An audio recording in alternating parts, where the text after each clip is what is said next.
You can't master a foreign language in 1, 2, or 3 months, to be honest.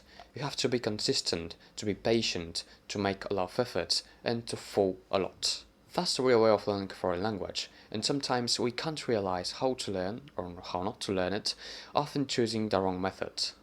Hello everyone, and welcome to my channel. My name is Martin, and I'm a self-taught polyglot who is currently learning 10 languages. 11, including my mother one. So today in this video, I want to talk about the wrong methods you should avoid at any rate. I consider them to be as important as the right ones because when starting learning a foreign language, you often don't know where to start with, and actually, you're asking yourself, should I use this or not? Jesus Christ, how to use this language? Oh my god, there are so many methods, I don't know how to use them. So for that reason, I decided to make this video because there are a bunch of videos about the right methods. There are thousands of good and right and perfect and efficient methods of learning a foreign language. But at the same time, when it comes to improving, you have to choose some of them. And a lot of them, actually are a bit wrong. And for that reason, you should avoid them. So in this video, I want to tell you them, and at the same time, I want to replace them using the right ones. For instance, what you shouldn't do, but at the same time, what you should replace with. So let's get started. So the first wrong method, which many people go wrong with, is actually to learn everything at once.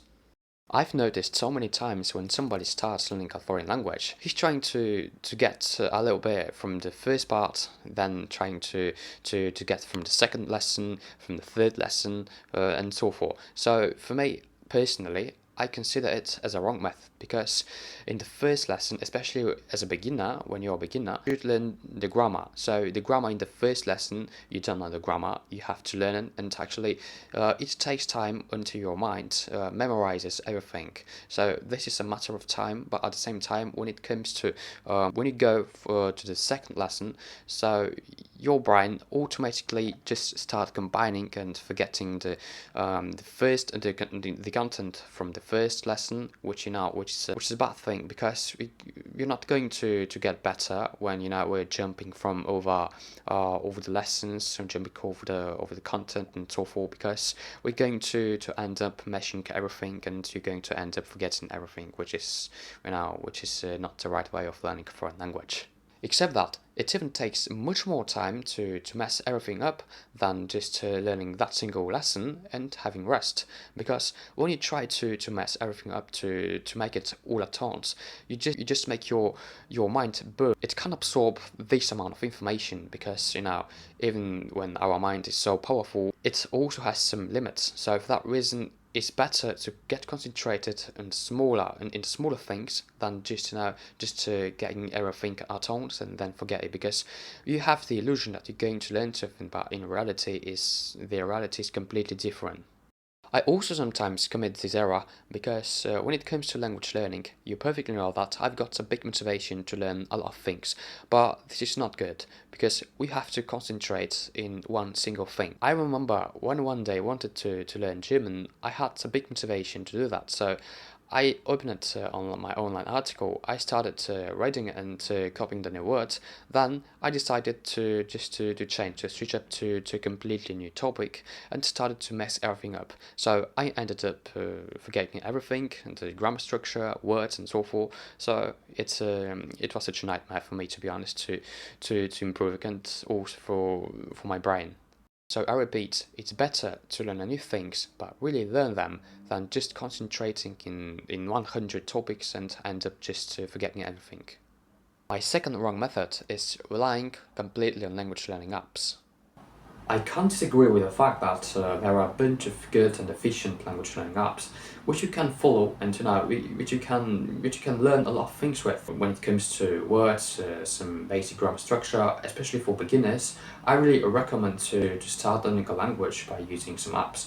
But when it comes to real things like idioms, like advanced grammar structure, a native-like speech, and so forth, so you really don't need them.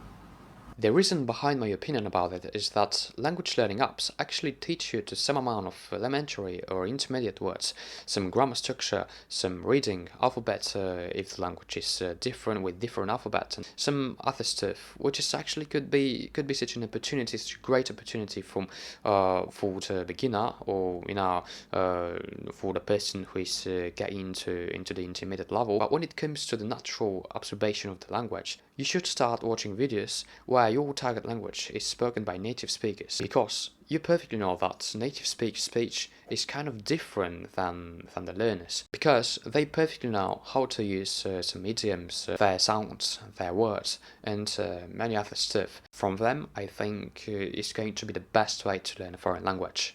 So instead of relying only on language learning apps, you should get concentrated on the usage of the language, the more natural usage of the language. So the first thing which I do is actually speaking. I talk to myself even when I don't have any opportunity to talk with people. And if you have some opportunity to, in your target language, of course, to talk with people, it's going to be your best option you can ever do, because actually by talking to others, you don't only enhance your conversational skills, your speech, but also your listening skills. So the listening is maybe the most underrated thing, and actually the most important thing, because you can speak with your words, but when listening, you also could learn a lot of things you didn't know. Two methods until now. My third method, which I'm showing for implying, is reading. I really fancy reading different articles, whether on internet or just reading some book, because by reading, I really feel and believe that you actually connect through language. Actually, you stabilize your connection between you and the language. You set up your brain for for your target language, because your mind actually get used to using the language and using the information, and get used to with the language, which could facilitate a lot your language learning process. When it comes to the other methods. And last but not least, writing. I also really fancy expressing my opinion through writing down when I read. I actually connect these two methods, reading and writing, because they are actually connected to each other. So when I read, I just, like I said, I got this connection, and I just convert the connection into a skill by writing and into knowledge now. So it's such an important thing to write and to read and actually to combine everything. So what I do is rating some topic and then writing down my opinion. So it's a very efficient way. My last one method in this video I want to tell you is setting unrealistic goals. There are uncountable content online where people teach you to foreign languages in a week, in a month, or 2 months, with a huge guarantee that you're going to get fluent into them during this time.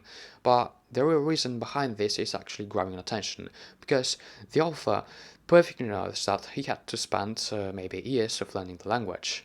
Also, the closeness between your target and native language matters a lot, but despite of that fact, even the closest language to your native, it would take you 3 to 6 months of consistent learning. Moreover, I want to break the perception of the talented people. The more talented you are, the better your learning will be.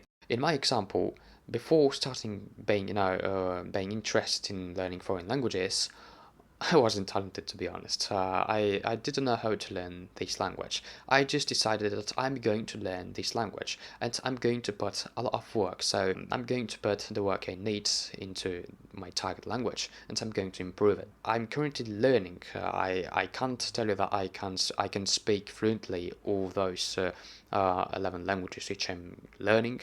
So for that reason, I'm 100% a realist. I set up realistic goals.